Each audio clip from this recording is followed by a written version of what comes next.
আসসালামু আলাইকুম ওয়া রাহমাতুল্লাহি ওয়া বারাকাতুহু। তাওহীদবাদী মানুষগুলা কেমনে শিরকে আসলো এটাও একটা জানা দরকার। তারা কিন্তু আওলাদে রাসূল, ওই মক্কার মানুষগুলো সব কি আওলাদে রাসূল। কোন নবীর আওলাদ? ইব্রাহিম আলাইহিস সালামের আওলাদ, ইসমাঈল আলাইহিস সালামের আওলাদ। এখানে বাইতুল্লাহ কাবা ভিত্তিপ্রস্তর স্থাপন করছেন, তৈরি করছেন ইব্রাহিম আলাইহিস সালাম। ইসমাঈল আলাইহিস সালাম এই কাবার খাদেম, এবং এরা সেই উত্তরাধিকার সূত্রে এই কাবার খাদেম, রক্ষণাবেক্ষণকারী। কিন্তু এই কাবার খাদেম মুশরিক হয়ে গেল কিভাবে? এই নবীর ওয়ারিস, নবীর বংশধর, এবং কোন নবী? যিনি ইমামুল হুনাফা, যিনি ইমামুত তাওহীদ, এরকম নবী ইব্রাহিম আলাইহিস সালামের বংশের মানুষ। সেই বংশের মানুষ সারা জীবন ইব্রাহিম আলাইহিস সালাম শিরকের বিরুদ্ধে সংগ্রাম করলেন, তার বংশের লোকেরাই পরবর্তীতে সব বড় বড় মুশরিক হয়ে গেছে। এই মুশরিকটা হইল কেমনে? সেখানকার মানুষ, এই আরবের মধ্যে, মক্কার মধ্যে একজন বিখ্যাত বড় আলেম ছিল, এবং তিনি খালি আলেম না, তিনি বড় আলেম, বড় দরবেশ, বড় আল্লাহওয়ালা, ওই জমানার সবচেয়ে বড় ওলি, সবচেয়ে বড় আলেম, সবচেয়ে বড় দরবেশ, সবচেয়ে বড় আলেম। তার নামটা হলো আমর ইবনে লুহাই। আমর ইবনে লুহাই ইবনে আমের আল খুজাই। তিনি খুজা গোত্রের নেতা ছিলেন। এই নামটা মনে রাখবেন, আমর ইবনে লুহাই। আমর ইবনে লুহাই ইবনে আমের আল খুজাই। এই আলেম, এই দরবেশ একবার শাম দেশে সফরে গেছে, শাম দেশে ভ্রমণে গেছে। সেখানে যাই দেখতেছে সেখানকার লোকেরা হুবাল মূর্তির পূজা করতেছে, ইবাদত করতেছে। হুবাল নামে একটা মূর্তি বানায়, দেবতা বানায়, সেখানকার লোকেরা হুবালের ইবাদত করতেছে। তিনি জিজ্ঞাসা করলেন, এই মিয়ারা, তোমরা এই হুবালের, এই দেবতার ইবাদত করো কেন? শামের লোকেরা, শামের আল বালকা এলাকা আছে একটা, ওই এলাকা, তখন তারা বলল যে শোনো, যখন আমাদের বৃষ্টি হয় না, এই দেবতার কাছে যখন বৃষ্টি চাই তখন আমাদের বৃষ্টি হয়। আমরা যখন অভাব অনটনে কষ্ট করি, এই দেবতার কাছে চাইলে আমাদের অভাব অনটন দূর হয়ে যায়।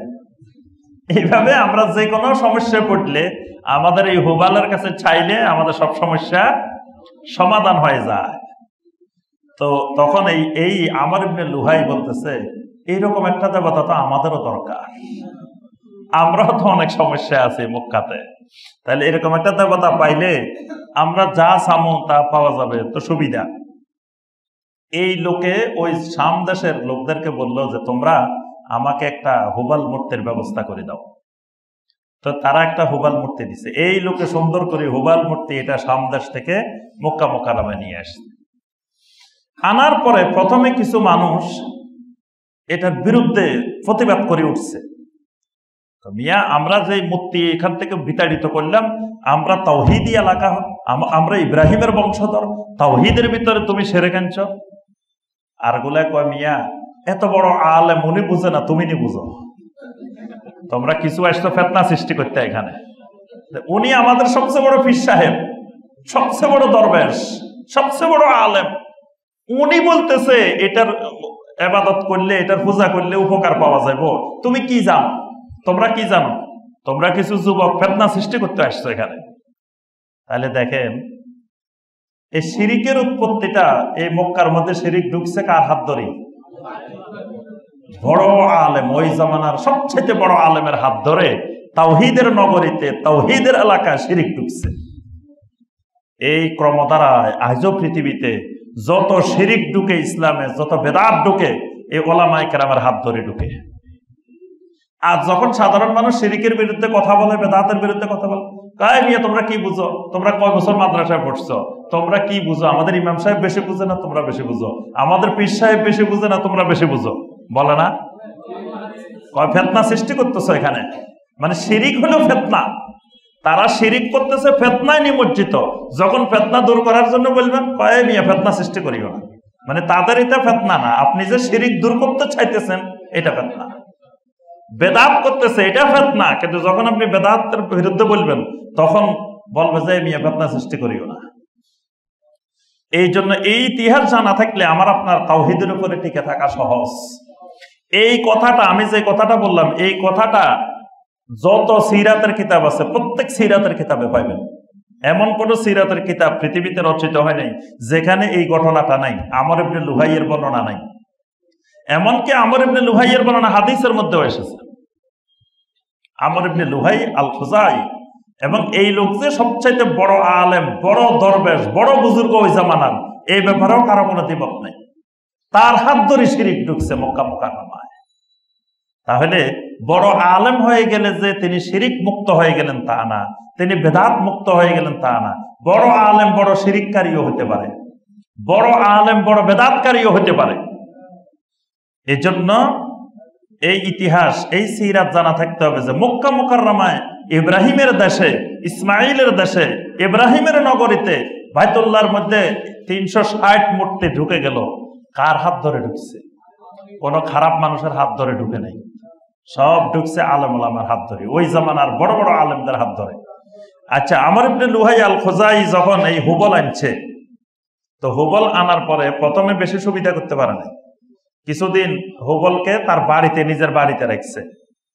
তারপরে হজের মৌসুম যখন আসছে, তখন সে এই সারা দুনিয়ার মানুষ যখন হজ করতে গেছে, তখন এই আমর ইবনে লুহাই আল খুজাই দাঁড়ায় দাঁড়ায় হুবল মূর্তি সাথে নিয়ে এটার প্রসার করতেছে, বলতেছে ভাইয়েরা যাওয়ার সময় একটা একটা হুবল মূর্তি নিয়ে যাবেন, এটা আপনাদের এই উপকার করবো, এই উপকার করবো, এই উপকার করবো।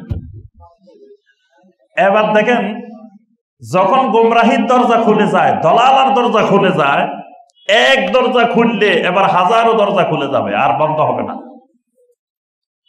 ওই সময়কার কিছু জিন, সিরাতের কিতাবে লেখা হয়েছে, ওই সময়কার কিছু জিন, সেই নূহ আলাইহিস সালামের যুগে 5টা বড় বড় মূর্তি ছিল।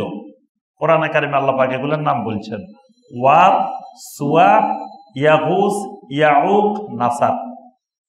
এই 5টা মূর্তির নাম আল্লাহ কোরআনে বলছে। এটা নূহ আলাইহিস সালামের জমানার মূর্তি। মানে নূহ আলাইহিস সালামের যুগের 5 জন বিশিষ্ট বড় বড় আলেম, বড় বড় দিনদার সালেহীন বান্দা ছিলেন এরা। এরা মারা যাওয়ার পরে আস্তে আস্তে লোকেরা এদের মূর্তি বানায় ইবাদত শুরু করছে। এই 5টার নাম কিন্তু খুবই ভালো মানুষ, আল্লাহর বান্দাদের নাম, খুবই আল্লাহওয়ালা বান্দা, দিনদার বান্দাদের নাম, ওয়াদ, সুয়া, ইয়াগুস, ইয়াউক, নাসার। জিনেরা এসে ওই আমর ইবনে লুহাইকে বললো, শোনো, যে তোমরা যে তাওরাত ইনজিলে এই যে ওয়াদ, সুয়া, ইয়াগুস, ইয়াউক, নাসারের নাম শুনছো, এরা কোথায় আছে জানো? আমরা এদের তথ্য জানি, এদের মূর্তি এই জেদ্দা নগরীতে আছে। তুমি আসো, তোমার আমরা বের করে দিব। এবং মাটির নিচ থেকে, মানে এই মূর্তিগুলো নূহ আলাইহিস সালামের প্লাবনের সময়, মানে আগে মূর্তিগুলো তো উপরে ছিল, নূহ আলাইহিস সালামের প্লাবনের সময় এগুলো মাটির নিচে চাপা পড়ে গেছে। ওই মাটির নিচের থেকে আমর ইবনে লুহাই এই 5টাও বাহির করে নিয়ে আসছে। শাম দেশ থেকে তো আনছে হুবল, জেদ্দা থেকে মাটির নিচ থেকে খোদাই করি এই 5টা নিয়ে আসছে। এবং আনি বলতেছে, দেখো, এবার সবাইকে দেখো আমাদের হুজুর কত বড় আল্লাহর ওলি, কয় হাজার বছর আগের মূর্তি বাহির করে নিয়ে আসছে। আজকের জমানায় কিন্তু ওলি হইলে এরকম, যে যত বেশি শিরিকের আবিষ্কার করতে পারে, যত বেদাতের আবিষ্কার করতে পারে, উনি তত বড় আল্লাহর ওলি। দেখো আমাদের আল্লাহর ওলি কোন পর্যায়ে পৌঁছে গেছে, যে নূহ আলাইহিস সালামের যুগের মূর্তি সেইগুলা উনি মাটির নিচ থেকে বের করে নিয়ে আসছে। এবার এই হুবলের সাথে যোগ হয়েছে ওই 5টা, 6টা। এবার উনি 6টার ডিলার হয়ে গেছে। আগে তো একটা সাপ্লাই দিত, এবার 6টা সাপ্লাই দিতেছে। এই 6টা আবার কয়দিন পরে কি করছে উনি, মানে মক্কা মুকাররমার এই কুরাইশ বংশের এই 6টা প্রধান প্রধান শাখা ছিল।